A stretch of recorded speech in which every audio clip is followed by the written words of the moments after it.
I am the past. Do you believe that some people can predict the future? Of course you don't. You're too smart to believe that. But what if I tell you that some people were so accurate in their statements that we can easily call these predictions?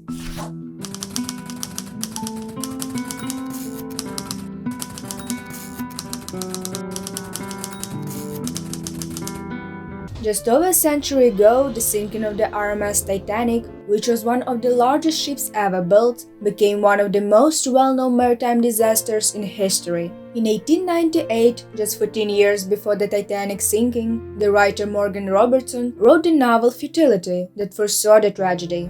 The book tells the story of a fictional ship named the Titan that shares many similarities with the real-life events that occurred in 1912. The parallels between the two extend beyond just the name. Both the Titan and the Titanic collided with an iceberg on their starboard sides on a chilly April night in the North Atlantic.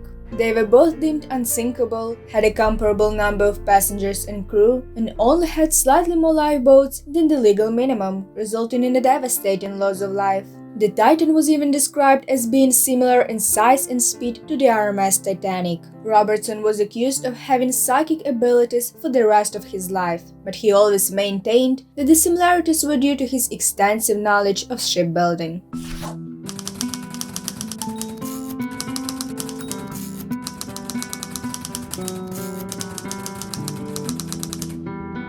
Ray Bradbury, in his famous dystopian novel Fahrenheit 451, published back in 1953, made some accurate predictions that came 2 decades later. He accurately foresaw the impact of technology on human lives, the power of media, and people's lifestyles. One of his most notable predictions was the advent of high-tech gadgets like flat-screen televisions and headphones. Bradbury painted a future where parlor walls would be large flat screens occupying entire walls in people's homes, displaying images, entertainment programs, and engaging in two-way communication. This was at a time when television was still a very limited box containing black and white pictures. Earbuds were his another unthinkable prediction. Characters in the book frequently use Cecil radios. These small electronic devices could be slipped into the ear, allowing the listener to hear an ocean of sound privately. People filled their heads with radio waves and were cut off from the outside world. Isn't that exactly what we are doing with our wireless earbuds now?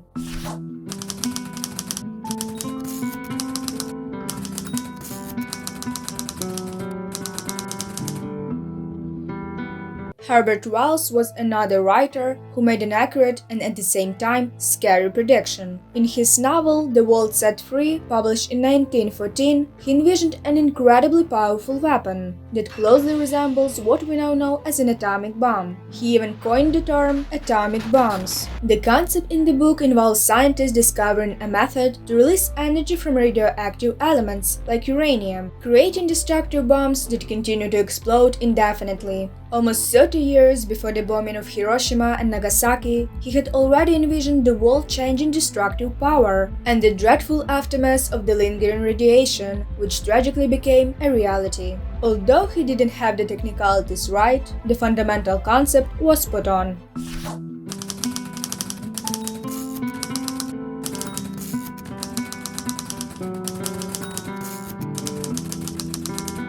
Over a century ago, Nikola Tesla predicted wireless communication technologies and smartphones. In his interview in 1926, he claimed that when wireless communication is perfected, the entire Earth will turn into a giant brain. We will be able to communicate with each other instantly, regardless of the distance. We shall be able to see and hear each other as perfectly as if we are face to face. And the tools with which we can do it will be pocketable. Tesla envisioned a world interconnected by a vast global system that could allow not only wireless communication, but also news, music, and even pictures to be sent instantly. This was the man who not only dreamed up video calls, but even set up a lab to experiment with such concepts. Despite being underrated in his own time, he imagined a world full of endless possibilities for communication, and we are living it today.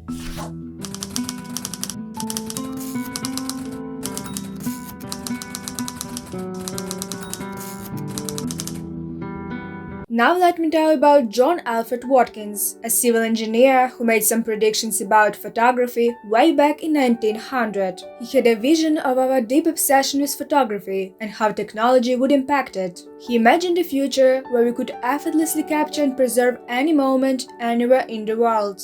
It wasn't just about capturing nature or important occasions for him. He believed that every single moment, no matter how small or significant, could be captured in a snapshot. Watkins understood that photography would progress, from the traditional darkroom negatives to quick and effortless snaps that could be instantly viewed.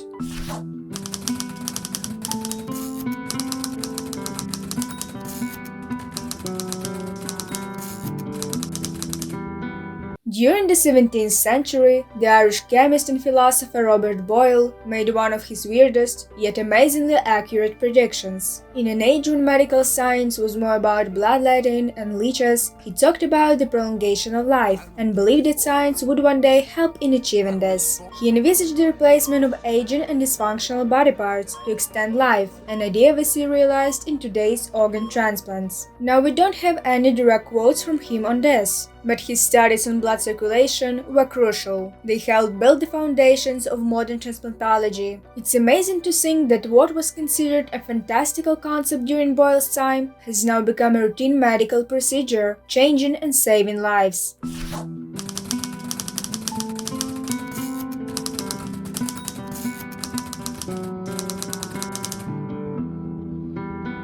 Ferdinand Foch, a prominent French general, made a chilling prediction about the future outbreak of World War II. His prediction came during the signing of the Treaty of Versailles in 1919, which officially ended World War I. Foch wasn't exactly relieved. Instead, he had an ominous feeling. He said, "This is not peace. It is an armistice for 20 years." Foch had seen the cost of the war firsthand, and he was wary of what the future might bring. And well, it turned out his prediction wasn't just pessimistic. In fact, it was eerily accurate. World War II began exactly 20 years later. Foch didn't live long enough to see his prediction come true. He died 10 years before the start of the war. As we've seen, predictions are not always about wizards and their balls. We can find a lot of predictions in science fiction and other works.